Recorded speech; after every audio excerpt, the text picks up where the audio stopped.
तो दोस्तों दिल्ली मुंबई एक्सप्रेसवे जो कि हमारे देश का पहला इलेक्ट्रिकल हाईवे होगा, तो हाल ही में उस पर काफी बड़ी अपडेट निकल कर आई है। दरअसल road and transport minister Nitin Gadkari ji ने हाल ही में एक रिपोर्ट में ये कहा है कि सरकार का अब सबसे बड़ा फोकस ये है कि वो भारत में दुनिया का मोस्ट एडवांस इलेक्ट्रिकल हाईवे बनाए बिटवीन दिल्ली एंड मुंबई, क्योंकि आने वाले टाइम में अल्टरनेटिव फ्यूल जैसे की इथेनॉल, मिथेनॉल, ग्रीन हाइड्रोजन और साथ ही साथ इलेक्ट्रिकल हाईवे एक बड़ा रोल प्ले करेंगे पेट्रोल और डीजल जैसे फ्यूल को बाहर का रास्ता दिखाने में। तो दोस्तों मैं आपको जानकारी के लिए बता दूं कि वैसे तो भारत में 7 लाख करोड़ के ग्रीन एक्सप्रेसवे हाईवेज को बनाया जा रहा है। इससे न केवल एयर पोल्यूशन और ट्रैफिक कम होगा, बल्कि जो हमारा लॉजिस्टिक कॉस्ट है वो भी ड्रास्टिकली कम हो जाएगा। भारत में ये जो 7 लाख करोड़ के एक्सप्रेसवे बन रहे, तो उसमें से सिर्फ 60,000 करोड़ के तो दिल्ली में ही बनाए जा रहे। दिल्ली में काफी सारे नए एक्सप्रेसवे और हाईवेज को बनाया जा रहा है, जिनमें से एक है द्वारका एक्सप्रेसवे। और ये एक्सप्रेसवे तो एक इंजीनियरिंग मार्वल है, और ये बात मैं इसलिए कह रहा हूँ क्योंकि इस एक्सप्रेसवे में जो फीचर्स और फैसिलिटीज को ऐड किया गया है वो आज तक भारत के कोई एक्सप्रेसवे में देखने नहीं मिलेगा हमें। अगर हम बात करें दिल्ली मुंबई एक्सप्रेसवे के बारे में, यहाँ पर जो हमारी ट्रेवलिंग टाइम है वो सिर्फ 12 घंटों में सिमट के रह जाएगी। इनिशियल लेवल पे इस एक्सप्रेसवे को 8 लेन का बनाया जाएगा, लेकिन फिर सेकंड फेज में इस एक्सप्रेसवे को 12 लेन्स का बना दिया जाएगा। दिल्ली मुंबई एक्सप्रेसवे एकदम हाईटेक एक्सप्रेसवे होने वाला है, क्योंकि यहाँ पर एडवांस इंजीनियरिंग और intelligent traffic management system in सभी को इंटीग्रेट करने के बाद ये एक्सप्रेसवे को बनाया जाएगा। और अगर हम बात करें कि भारत के दूसरे इलेक्ट्रिकल हाईवे के बारे में, तो ये है दिल्ली से लेके जयपुर तक का, और इसके कंस्ट्रक्शन का काम अब बहुत जल्द खत्म होने वाला है। और मैं ये बात इसलिए कह रहा हूँ कि हाल ही में national highway for electrical vehicles ने अपने रिपोर्ट में ये मेंशन किया है कि वो इस हाईवे का ट्रायल रन शुरू करेंगे यही साल के सितंबर के मंथ से। वहीं इस भारत के पहले इलेक्ट्रिकल हाईवे को 2023 में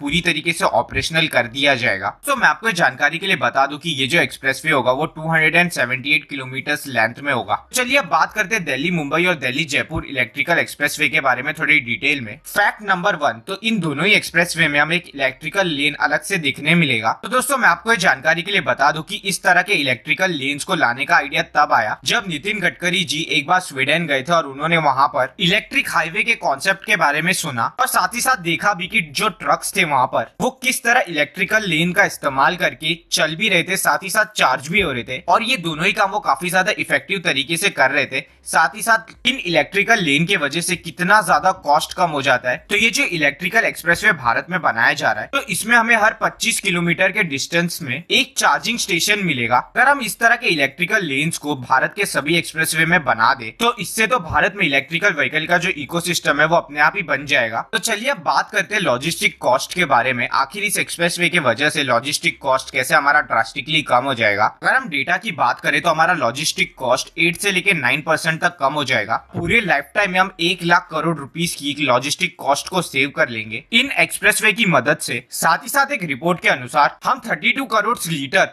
फ्यूल की बचत कर सकते हैं इन एक्सप्रेसवे की मदद से। अगर हमने ऐसी इलेक्ट्रिकल लेन्स भारत के सारे एक्सप्रेसवे में बना दिए तो ये नंबर्स और भी ज्यादा कम हो सकते हैं। इससे डेफिनेटली ग्रीन हाउस गैसेस काफी ज्यादा कम होगी और हमारे एनवायरनमेंट को काफी ज्यादा फायदा होगा। अगर हम बात करें कि आखिर कितना ज्यादा कार्बन एमिशन कम होगा, तो 850 केजीज ऑफ कार्बन एमिशन कम होगा इस एक्सप्रेसवे की मदद से।